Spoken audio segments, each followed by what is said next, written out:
En décembre 1996, Carl Shawn a chuchoté quelque chose à sa femme qu'elle a juré de ne jamais répéter. Il mourait d'une maladie sanguine rare, mais ce n'était pas ce qui lui faisait le plus peur. Et elle a gardé ce secret pendant 3 décennies, jusqu'à maintenant. Elle révèle la face cachée du scientifique le plus aimé d'Amérique. La dépendance à la marijuana, les dossiers du FBI, les liaisons qui ont détruit sa famille, la vraie raison pour laquelle Harvard l'a rejeté. Carl Shawn nous a appris à nous émerveiller de l'univers, mais sa femme sait qu'il vivait dans la peur. Ce qu'elle admet enfin détruira son héritage à jamais. Carl Shawn est né le 9 novembre 1934, dans un quartier pauvre de Brooklyn appelé Bennenhurst. Ses parents étaient des immigrants juifs ukrainiens qui essayaient de survivre à la Grande Dépression. Son père, Samuel, avait autrefois été tailleur, mais travaillait maintenant partout où il pouvait juste pour faire vivre sa famille. Sa mère, Rachel, restait à la maison, portant une profonde tristesse, car Carl avait été nommé d'après sa mère, décédée en couche. Cette douleur ne l'a jamais vraiment quitté. Il vivait dans un petit appartement et suivait la branche réformée du judaïsme, qui était plus ouverte d'esprit que les voies traditionnelles. Tout a changé quand Carl avait 4 ans. C'était en 1939 et il a visité l'Exposition universelle de New York. Il a vu des choses qui ne semblaient pas réelles. Des climatiseurs, des robots géants, une machine parlante et quelque chose appelé télévision. Il a regardé une capsule temporelle être enterrée sous terre. Il ne l'a pas complètement compris à ce moment-là, mais quelque chose dans ce moment lui a donné l'impression que l'avenir n'attendait que d'être touché. Plus tard, il a dit que l'exposition montrait un monde sans pauvreté, propre et plein de promesses, et il a tout absorbé, comme un rêve qu'il n'a jamais oublié. Quand il avait 5 ans, il a posé à sa famille une question à laquelle il ne pouvait pas répondre. Il voulait savoir ce que sont les étoiles. Sa mère lui a remis une carte de bibliothèque et l'a laissé aller seul à la bibliothèque locale. Quand il a demandé à la bibliothécaire un livre sur les étoiles, elle lui a donné par erreur un livre sur les stars de cinéma. Mais une fois qu'ils ont compris ce qu'il voulait vraiment, elle lui a donné un livre pour enfants qui a changé sa vie. Ce livre lui disait que le soleil était une étoile et que les étoiles étaient des soleils, mais très éloignés. Ce moment lui a donné des frissons. Il a dit qu'il se sentait presque religieux, comme s'il voyait soudainement l'échelle de l'univers. Cela a laissé une marque sur lui qui ne s'est jamais effacée. Sa famille a ensuite déménagé dans le New Jersey et Carl est allé à la Ray High School. Il a obtenu son diplôme en 1951 à seulement 16 ans. Il était intelligent, mais avait souvent l'impression de ne pas être à sa place. Il a écrit une pièce profonde et réfléchie intitulée « Espace, temps et le poète » pour le journal de l'école. Il a rejoint la National Honor Society et le Chemistry Club. Mais même entouré d'autres étudiants, il se sentait comme un étranger. Son esprit était toujours quelque part dans les étoiles. Une fois, lors d'un dîner chic, il a dit à haute voix que Jésus-Christ aurait pu être un extraterrestre. Les adultes étaient choqués, mais Carl n'essayait pas d'être impoli. Il pensait juste toujours différemment. Les enseignants ont vu son talent et l'ont poussé à aller plus loin. À l'automne 1951, Carl est entré à l'Université de Chicago avec une bourse complète. Il n'avait encore que 16 ans. L'école avait un programme rare où les étudiants en sciences étudiaient également la littérature, la philosophie et l'art. Il a lu Shakespeare et Freud, tout en apprenant la physique. Il a étudié avec des lauréats du prix Nobel comme Harold Urey et E.J. Muller. Il est devenu président du club d'astronomie et a participé à des discussions approfondies sur les origines des planètes. Il a même été témoin de la célèbre expérience Miller-Urey, qui a montré comment la vie pouvait commencer à partir de produits chimiques de base. Carl a pris des notes qui mélangeaient l'astronomie, la génétique, la musique, la psychologie et la science-fiction. Il construisait son propre monde dans sa tête, pièce par pièce. Mais quelque chose de risqué s'est produit en 1958. Carl était maintenant un étudiant diplômé et s'est impliqué dans un projet gouvernemental secret appelé Project A19. L'armée américaine prévoyait de faire exploser une bombe nucléaire sur la Lune juste pour montrer au monde sa puissance. Carl n'avait que 24 ans, mais avait une habilitation de sécurité très élevée. En 1959, il a commis une erreur. Il a inclus des titres de documents classifiés dans une demande de bourse. Personne ne l'a remarqué pendant des décennies. Mais en 1999, le chef de projet a confirmé que Carl avait enfreint les règles. Pourtant, cela a montré que Carl n'avait pas peur de prendre des risques, même si cela signifiait aller à l'encontre du système. En 1960, Carl avait obtenu son doctorat en astronomie et en astrophysique. Il s'est concentré sur Vénus. À cette époque, les scientifiques pensaient que Vénus pourrait être une planète tropicale, pleine de vie. Mais Carl a exécuté des modèles informatiques et a trouvé quelque chose de choquant. Il a dit que Vénus était un désert brûlant, avec des températures proches de 800 degrés de feu. La plupart des gens ne l'ont pas cru. Mais en 1962, Mariner 2 de la NASA a prouvé qu'il avait raison. Il avait prédit la vérité avant quiconque. Et maintenant, les gens ont commencé à le prendre au sérieux. La même année, Carl a soutenu le projet OSMA, la première véritable recherche scientifique d'extraterrestres. Il a aidé à rechercher des signaux de l'espace à l'aide d'un énorme radiotélescope en Virginie occidentale. Ils ont écouté pendant des mois, dans l'espoir de trouver quelque chose d'autres planètes. Carl était excité et a dit au public que les extraterrestres existaient improbablement. De nombreux scientifiques se sont moqués de lui, disant que ce n'était pas de la vraie science. Mais Carl a continué à insister, disant que les mathématiques indiquaient clairement qu'il devait y avoir de la vie là-bas. En 1963, Carl a rejoint Harvard. Il a travaillé sur les missions de la NASA vers Mars et a aidé à prouver que Mars avait une atmosphère très mince, mais tout le monde ne l'aimait pas. Il s'est disputé sérieusement avec un autre astronome de renom, Gerard Kuiper, pour savoir qui méritait le crédit de certaines découvertes. Cette bagarre a nui aux chances de Carl. Et en 1968, Harvard a choqué tout le monde en lui refusant la titularisation. Ils ont dit qu'il était trop généraliste, pas assez concentré. Certains ont dit qu'il volait des crédits. D'autres ont chuchoté qu'il aimait trop les projecteurs. Quelle que soit la raison, Harvard l'a repoussé. Mais l'université Cornell a vu son potentiel et l'a embauché en 1969, lui donnant la liberté d'être lui-même. En 1966, Carl a fait équipe avec un scientifique soviétique, Aizovsky, pour écrire un livre intitulé « La vie intelligente dans l'univers ». Ils ont échangé des lettres à travers le rideau de fer pendant la guerre froide. Le livre estimait qu'il pourrait y avoir 1 million de civilisations extraterrestres dans notre galaxie. C'était audacieux et effrayant.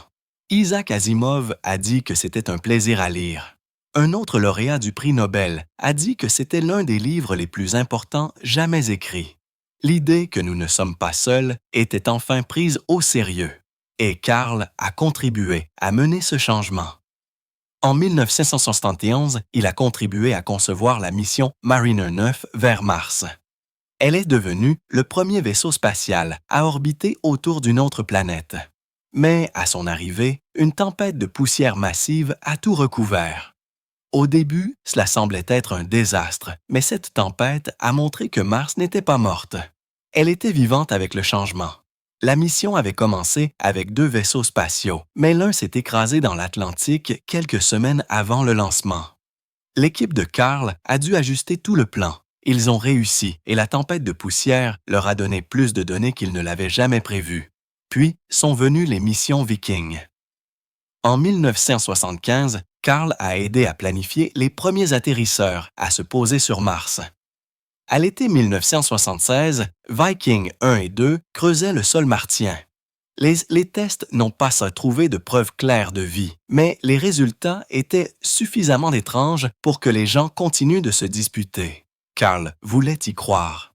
Il s'est heurté à Bruce Murray de la NASA, qui a dit qu'il suscitait trop d'espoir. Mais Carl pensait que l'émerveillement était important.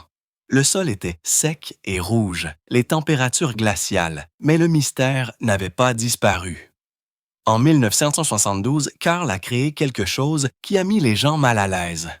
Il a aidé à concevoir une plaque à envoyer dans l'espace avec Pioneer 10 et 11. Elle montrait un homme et une femme nus, juste un simple dessin destiné aux extraterrestres. Mais certains groupes étaient furieux. Ils ont appelé cela obscène. La NASA a décidé de ne pas inclure de nudité dans les futures missions. Carl a dit qu'il avait gardé le dessin simple exprès, craignant qu'il n'approuve rien de trop complexe. Mais la plaque était toujours de l'histoire. C'était le premier message des humains aux étoiles. En 1977, il a dirigé quelque chose d'encore plus grand. Le Voyager Golden Record. Avec seulement 1 500 $ en 6 semaines, Carl et son équipe ont fait un disque rempli de musique, de salutations dans différentes langues et de photos de la Terre.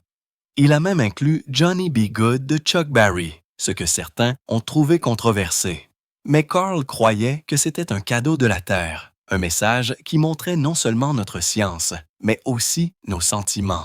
Voyager 1 flottera dans l'espace pendant des milliards d'années.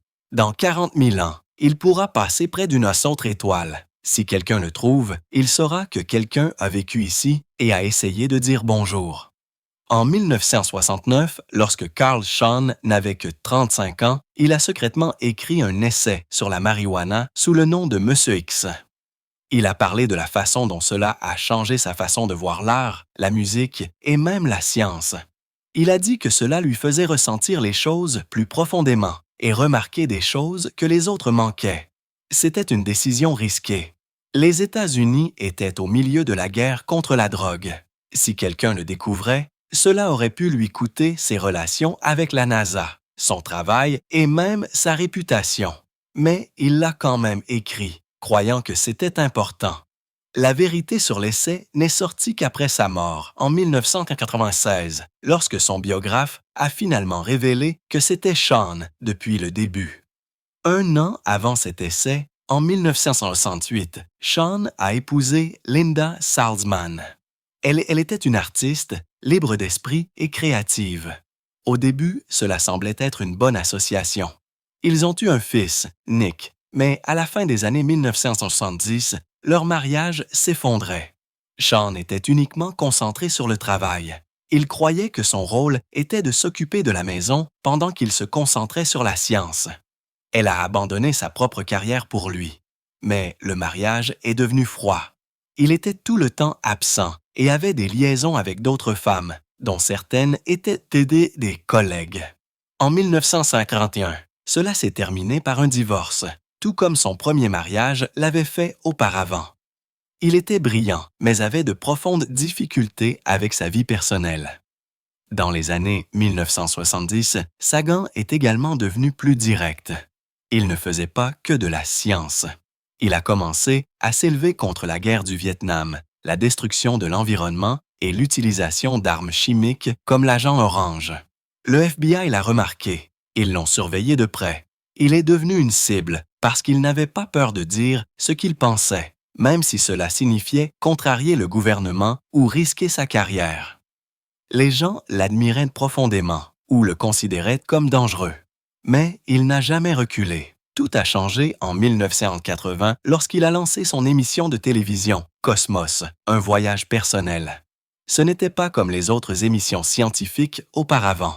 Il se tenait devant des étoiles et des galaxies, parlant d'une voix douce et poétique, aidant les gens ordinaires à comprendre l'univers. L'émission a touché 500 millions de personnes à travers le monde. Elle a été réalisée avec plus de 8 millions de dollars, un montant inouï pour un programme scientifique à l'époque. Elle a remporté des prix. Elle a inspiré des millions de personnes et elle a fait de Carl Shawn un nom mondial. Les scientifiques le respectaient, mais certains pensaient aussi qu'il devenait trop une célébrité.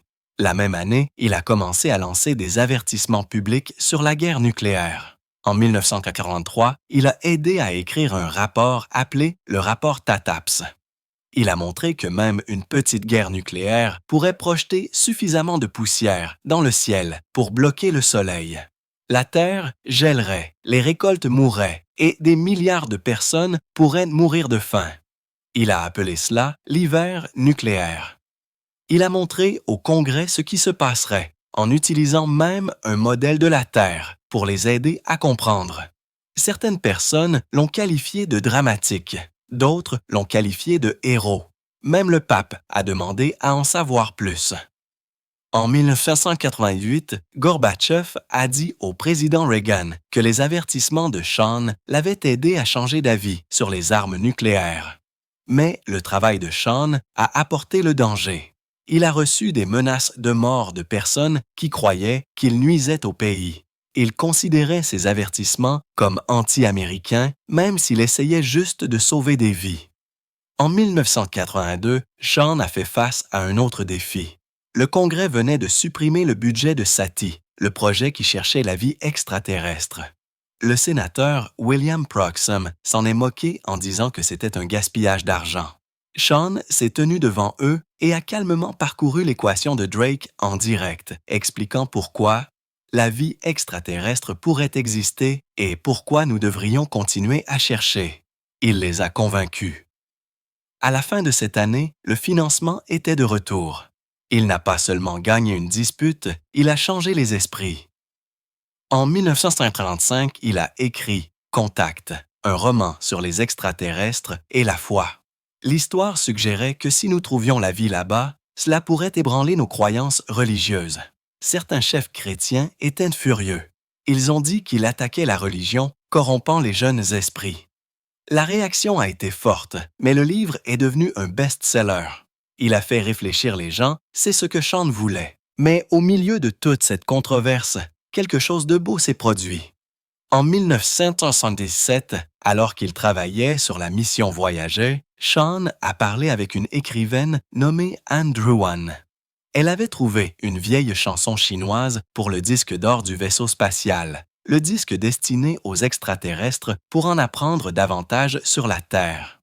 Elle l'a appelé pour partager la nouvelle, et en 1 heure. Seulement, leur appel s'est transformé en quelque chose de plus. Ils sont tombés amoureux au téléphone. 2 jours après le lancement de Voyager 1, ils étaient sauces fiancés. Plus tard, Anne a fait enregistrer ses ondes cérébrales alors qu'elle pensait à l'amour. Ces ces signaux volent maintenant à travers l'espace pour toujours, un enregistrement de son amour pour Carl. Ce n'est pas seulement de la science, c'est de la poésie. Il a continué à repousser les limites. En 1987, il s'est heurté à Stephen Jay Gould, un autre géant de la science. Gould croyait que l'évolution se produisait par lentes poussées. Sean croyait que cela pouvait se produire rapidement, surtout sur d'autres mondes. Leur argument n'était pas seulement académique. Il s'agissait de la façon dont nous voyons la vie dans l'univers. Les deux avaient des points de vue puissants, et les deux ont refusé de reculer. En 1990, Sean a demandé à la NASA de retourner Voyager 1 vers la Terre. Elle a pris une photo à 6 milliards de kilomètres. La Terre n'était qu'un minuscule point, une tache dans un rayon de soleil. Il l'a appelé le point bleu pâle. Ces mots à ce sujet, à quel point nous sommes petits et fragiles, ont profondément ému les gens. Certains scientifiques ont détesté cela. Ils ont dit qu'il était trop émotif. Mais d'autres ont cru que cela a changé la façon dont nous nous voyons pour toujours. En 1995, juste 2 ans avant sa mort, Sean a rendu public son usage de la marijuana à nouveau dans son livre Hail Blue Dot. Il l'a lié à l'émerveillement de l'univers. C'était audacieux. La guerre contre la drogue battait toujours son plein, mais il s'en fichait. Il voulait être honnête. La même année, il a publié The Demon Haunted World. Il a averti que les Américains tombaient pour de fausses croyances. Les ovnis, la fausse science, les théories du complot. Il a montré des chiffres de sondage qui ont choqué les gens. Des millions croyaient avoir été enlevés par des extraterrestres. Sean a dit que ce n'était pas de la science, c'était la peur et la fantaisie qui prenaient le dessus. Il a supplié les gens de penser clairement, de poser des questions, d'utiliser des preuves.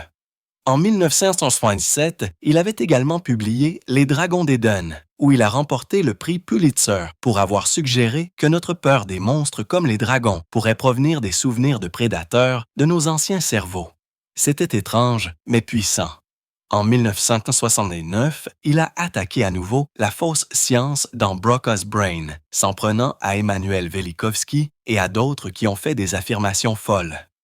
Il a dit « Même les mauvaises idées méritent une étude approfondie, mais elles devraient être étudiées avec la vraie science, pas seulement la croyance. » Puis, en 1981, le livre Cosmos est sorti en même temps que l'émission. Il s'est vendu à plus de 5 millions d'exemplaires. Un chapitre a choqué les lecteurs. Il racontait l'histoire de Giordano Bruno, un homme brûlé vif en 1600 pour avoir dit que les étoiles avaient d'assez des planètes. Sean a décrit comment la bouche de Bruno a été fermée pour qu'il ne puisse pas parler avant d'être mis en feu. Ses cendres ont été jetées dans la rivière. Sean a utilisé cela pour montrer comment la religion avait essayé de faire taire la science encore et encore. Au début des années 1990, de nouvelles découvertes de la mission Galileo vers Jupiter ont donné à Sean l'une de ses plus grandes justifications. Entre 1989 et 1995, le vaisseau spatial a trouvé des preuves d'un océan massif sous la glace d'Europe. Il pourrait contenir plus d'eau que tous les océans de la Terre. Pour Sean, c'était la preuve que la vie pourrait exister ailleurs. Sa conviction que le cosmos était plein de possibilités ne semblait plus si folle. Le premier mariage de Carl Sean a commencé en 1957. Il était encore un jeune étudiant à l'Université de Chicago lorsqu'il a épousé Lynn Margulis, qui allait devenir une biologiste très célèbre. Ils ont eu 2 fils, Jeremy et Dorian. Au début, cela ressemblait à un avenir prometteur. Mais les choses à l'intérieur de la maison étaient beaucoup plus sombres que quiconque ne le savait.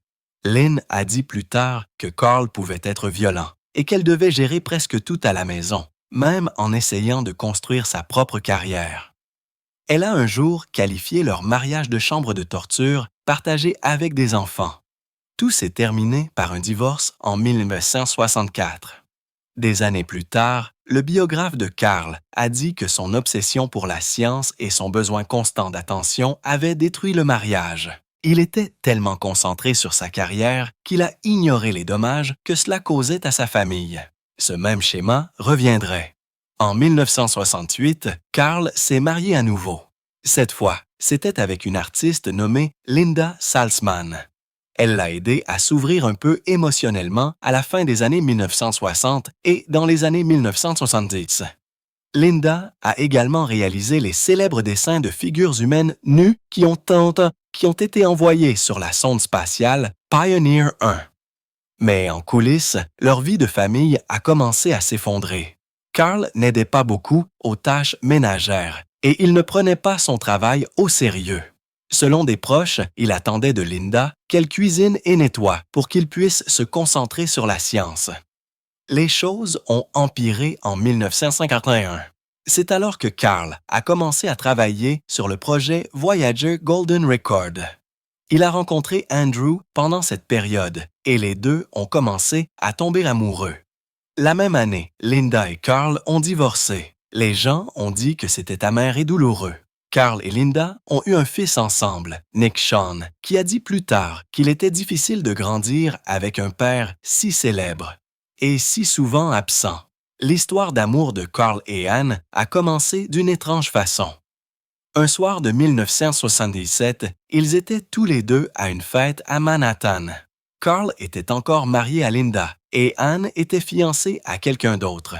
Mais cet été-là, alors qu'ils travaillaient sur le projet Voyager, tout a changé. Un jour, Anne a trouvé une belle chanson chinoise vieille de 2500 ans qu'elle voulait inclure sur le disque. Elle a appelé Carl pour lui en parler. Au moment où ils ont raccroché, ils étaient fiancés. Anne a dit plus tard que cela ressemblait à une découverte scientifique, quelque chose qui lui donnait envie de crier de joie. Juste 2 jours après le lancement du premier vaisseau spatial. Voyager, le 20 août 1967, ils ont annoncé leur fiançailles. Ils se sont mariés en 1941 et ont eu 2 enfants, Sacha et Samuel. Même si les gens ont bavardé sur la façon dont cela a commencé, Carl et Anne sont restés ensemble jusqu'à la toute fin. Ils ont écrit des livres ensemble et sont devenus l'un des couples les plus connus dans le monde de la science. Mais alors que Carl inspirait des millions de personnes, il a souvent eu des difficultés en tant que père. Au cours de ses 3 mariages, il a eu 5 enfants, et pour beaucoup d'entre eux, il était plus souvent absent que présent. Il a été séparé de 3 de ses 5 enfants pendant de longues périodes. Même Anne devait parfois lui rappeler d'appeler ou de penser à ses fils aînés. La célébrité de Carl a créé des problèmes au sein de la famille. Ses enfants ont eu du mal à trouver leur propre place dans le monde. Ils étaient coincés à vivre dans son ombre. À la caméra, Carl ressemblait à un enseignant gentil et chaleureux. Mais à la maison, il n'aidait à rien. Il ne cuisinait pas. Il ne nettoyait pas. Son fils, Nick, a dit qu'être son enfant était à la fois difficile et incroyable. Il a appelé son père le meilleur enseignant qu'il ait jamais eu. Mais il a aussi vu à quel point le travail de Carl l'éloignait de la vie de famille. Tout a changé en 1995. Cette année-là, Carl a appris qu'il avait une maladie rare et grave appelée myélodysplasie. Il avait 60 ans. La maladie a endommagé sa moelle osseuse et sans aide, il ne vivrait pas beaucoup plus longtemps. La sœur de Carl est devenue son donneur. Il a subi 3 greffes de moelle osseuse et une chimiothérapie lourde. Il a failli mourir 2 fois. Même pendant cette période, il a continué à donner des conférences et à faire des recherches. Il a dit que sans la science, il serait mort rapidement. Mais les traitements lui ont donné plus de temps. Ils lui ont donné 2 années supplémentaires pour continuer. Il est resté plein d'espoir et a continué à se battre. En 1996, il a écrit le dernier chapitre de son dernier livre, Billions and Billions. Il a été terminé quelques mois avant sa mort. Le livre mettait en garde contre le changement climatique et la façon dont les humains endommageaient la planète. Dans une partie, Carl a dit qu'il avait regardé la mort en face 6 fois et que 6 fois elle avait détourné le regard, mais il savait qu'elle ne détournerait pas le regard pour toujours. Il a dit que la mort viendrait le chercher, comme elle vient nous chercher tous. Anne a ajouté un épilogue après son décès. Elle a décrit leurs derniers moments. La famille s'est réunie et les derniers mots de Carl ont simplement été « Au revoir, Anne ». Il est décédé le 20 décembre 1996 à l'âge de 62 ans. La cause était une pneumonie qui est survenue après sa dernière greffe. Il est décédé au Fred Hutchinson Cancer Research Center à Seattle. Anne a partagé plus tard quelque chose qui a choqué beaucoup de gens. Même alors qu'il était mourant, Carl ne s'est jamais tourné vers la religion. Il est resté fidèle à ses convictions scientifiques jusqu'à la toute fin. Il a été enterré au Lakeview Cemetery à Ithaca, New York. Il a laissé derrière lui Anne, sa sœur, 5 enfants et un petit-fils. Après la mort de Carl, Anne a continué son travail. En 2014 et à nouveau en 2020, elle a aidé à créer de nouvelles versions de Cosmos. Ces émissions ont touché une toute nouvelle génération. Ce qui a choqué beaucoup de gens, c'est la façon dont les anciens avertissements de Carl se réalisaient maintenant. Ses idées sur l'hiver nucléaire et les effets de serre incontrôlables n'étaient plus seulement des théories. Dans les années 1970, Carl avait étudié comment Vénus était devenue si chaude. Ce travail l'a aidé à voir comment la Terre pourrait également être en danger. Plus tard, il a averti que la guerre nucléaire pourrait provoquer un refroidissement global en bloquant la lumière du Soleil. Et maintenant, des décennies plus tard, Anne a dit que la même science derrière l'hiver nucléaire aidait à expliquer pourquoi le changement climatique sur Terre s'accélérait. Cela a montré comment les avertissements de Carl des années 1980 étaient maintenant des menaces réelles dans les années 2020. Même pendant ces dernières années, Carl n'a jamais cessé de s'exprimer. Il a mis en garde les gens contre le danger d'ignorer la science. Dans sa dernière grande interview en mai 1996, il s'est assis avec Charlie Rose. Carl avait l'air très faible, mais ses mots étaient percutants. Il a dit que l'Amérique avait construit un monde de science et de technologie, mais que la plupart des gens ne comprenaient ni l'un ni l'autre. Il a dit que c'était dangereux, Il a averti que ce mélange de pouvoir et d'ignorance finirait par nous exploser à la figure. Et il a demandé comment pouvons-nous faire fonctionner une démocratie basée sur la science alors que la plupart des gens n'y connaissent rien. Des années plus tard, d'autres surprises sont apparues. 2010. Les gens ont découvert que le FBI avait un dossier sur Carl Shawn. Il a montré que le gouvernement le surveillait depuis des années. En 1983, il a reçu une étrange lettre d'une personne prédisant une catastrophe de la navette spatiale et la Troisième Guerre mondiale. Le FBI a pensé qu'il pourrait s'agir d'une menace, mais lorsqu'ils ont enquêté, ils ont découvert que l'homme qui avait envoyé la lettre était déjà mort depuis 10 ans. Ce qui l'a rendu encore plus bizarre, c'est que la catastrophe de la navette s'est effectivement produite en 2003, comme le disait la lettre. Carl avait également été arrêté 2 fois dans les années 1980 lors de manifestations contre les essais nucléaires. Il a escaladé des clôtures sur le site d'essai du Nevada. Il essayait d'empêcher la fabrication d'autres armes nucléaires. Cela a montré à quel point il était sérieux, même si cela signifiait se faire arrêter.